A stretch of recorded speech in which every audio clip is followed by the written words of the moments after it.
সরকার গঠন করলে যে কোনো মূল্যে দুর্নীতির টুটি চেপে ধরার ঘোষণা দিয়েছেন বিএনপি চেয়ারম্যান তারেক রহমান। দুপুরে চট্টগ্রামের পোলো গ্রাউন্ড মাঠের সমাবেশে তিনি এসব কথা বলেন।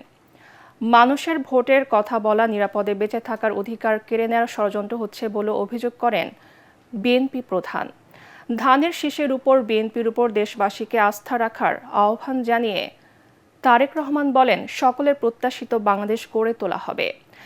একই সাথে চট্টগ্রামকে বাণিজ্যিক রাজধানী করার ঘোষণাও দেন। মোহাম্মদ মনিরুজ্জামানের ক্যামেরায় চট্টগ্রাম থেকে বিস্তারিত জানাচ্ছেন মইনুল আহসান।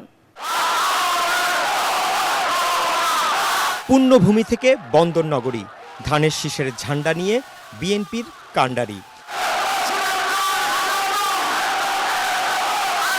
তারেক রহমানের চট্টগ্রামে আগমন উৎসবের রং ছড়িয়েছে গোটা শহর, জেলা জুড়ে। তারেক রহমান যখন সভামঞ্চে এলেন, ভর দুপুরে মাথার উপর তপ্ত সূর্য, তীব্র গরম উপেক্ষা করে নেতাকর্মী, উপস্থিত জনতা, স্লোগানের গর্জন ঐতিহাসিক পোলো গ্রাউন্ড জুড়ে।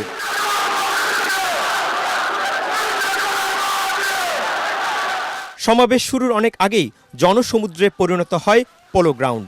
2 দশক পর চট্টগ্রামে তারেক রহমানকে স্বাগত জানাতে দল বেঁধে বিএনপি নেতাকর্মীরা উপস্থিত, রং বেরঙের ব্যানার, ফেস্টুন আর প্রিয় প্রতীক ধানের শীষ হাতে।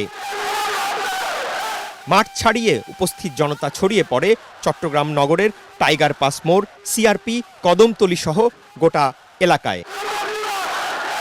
স্থানীয় আর কেন্দ্রীয় নেতাদের পর বক্তব্য রাখতে গিয়ে তারেক রহমান বলেন, প্রতিশোধ, প্রতিহিংসা আর সমালোচনার রাজনীতির পরিবর্তন আনতে চায় বিএনপি। আমরা যদি সমালোচনা করার স্বার্থেই যদি সমালোচনা করে দেশের সাধারণ মানুষের কি তাতে কোনো উপকার হবে? উপকার হবে না। আমরা যদি শুধু সমালোচনা করার অর্থে শুধু সমালোচনাই করি, দেশের মানুষের পেট ভরবে? পেট ভরবে না। প্রিয় ভাই বোনেরা, বিএনপি একমাত্র রাজনৈতিক দল যারা যতবার সরকারে ছিল এই দেশের মানুষের ভাগ্যের পরিবর্তনের জন্য কাজ করেছে। তারা দুর্নীতিকে বাংলাদেশের অগ্রযাত্রার প্রধান বাধা উল্লেখ করে তিনি বলেন, জনগণের ভোটে সরকার গঠন করতে পারলে দুর্নীতি, অনিয়ম, অপরাধ করলে কাউকে ছাড় দেওয়া হবে না। আজ এই দেশের জনগণ, এই দেশের মানুষ যদি বিএনপির পাশে থাকে, ইনশাআল্লাহ আগামী দিনে আমরা একইভাবে কঠোর হস্তে দেশের আইন শৃঙ্খলাকে নিয়ন্ত্রণ করব, যাতে দেশের সাধারণ মানুষ, খেটে খাওয়া মানুষ যাতে করে নির্বিঘ্নে জীবিকা নির্বাহ করতে পারে। আমরা যতই পরিকল্পনা গ্রহণ করি, আরেকটি বিষয় আছে, যদি সেই বিষয়টিকে আমরা নিয়ন্ত্রণ না করি তাহলে আমাদের কোনো পরিকল্পনা সফল হবে না। একমাত্র বিএনপির পক্ষেই সম্ভব সেই বিষয়টিকে নিয়ন্ত্রণ করা, এবং সেটি হলো দুর্নীতি। যে কোনো মূল্যে আগামী বিএনপি সরকার দুর্নীতির টুটি চেপে ধরবে। এই দুটি হচ্ছে আমাদের কমিটমেন্ট এই দেশের মানুষের কাছে। এখনো ভোট সহ মানুষের গণতান্ত্রিক অধিকার কেড়ে নিতে নানা ষড়যন্ত্র হচ্ছে উল্লেখ করে সবাইকে সতর্ক থাকার আহ্বান জানান বিএনপি প্রধান। 15 বছর যেভাবে আপনাদের রাজনৈতিক এবং অর্থনৈতিক অধিকার ছিনিয়ে নেওয়া হয়েছিল, সেরকম একটি ষড়যন্ত্র আবারও শুরু হয়েছে।